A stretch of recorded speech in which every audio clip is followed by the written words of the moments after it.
The Lives of the Saints by Father Alban Butler. March 8th, St. Stephen of Obazine.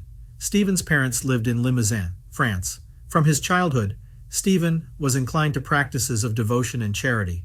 After his priestly ordination, called by God to a more austere life, he renounced all pleasures and began to practice severe mortifications. Together with another priest friend of his, he decided to retire to the forest of Obazine, 2 leagues from the city of Tulle. On the day of their departure, they offered a feast to their friends and distributed all their goods among the poor. Soon afterward, they were joined by other companions, whom the servants of God accepted as disciples. Stephen's friend, named Peter, went to Limoges to see Bishop Eustachius, who gave them permission to build a monastery and to celebrate the sacred mysteries on condition that they abided by the traditional rules.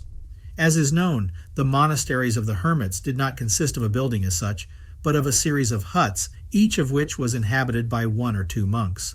The austerity of the Obazine community was extraordinary, and although St. Stephen was kind and gentle by temperament, he urged observance with great strictness. The monks spent the day in prayer, spiritual reading, manual labor, and never ate before sunset. St. Stephen did not consider himself superior to the others and participated, as the last of the monks, in the work of the kitchen and in the carrying of water. The monastery needed no written rule, for St. Stephen was the living rule. His brothers appointed him superior, but he left the direction of the community to Peter. St. Stephen also founded a women's convent, almost as strict as the men's, and soon there were 150 nuns in it. It was said that they lived so separated from the world and with such frugality that the only ties that bound them to the earth were those that they could not sever without threatening their lives.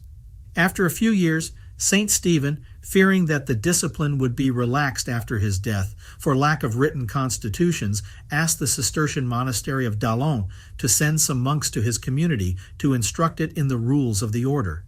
In 1142, St. Stephen himself took the Cistercian habit, and the Bishop of Limoges consecrated him abbot. His death occurred 12 years later.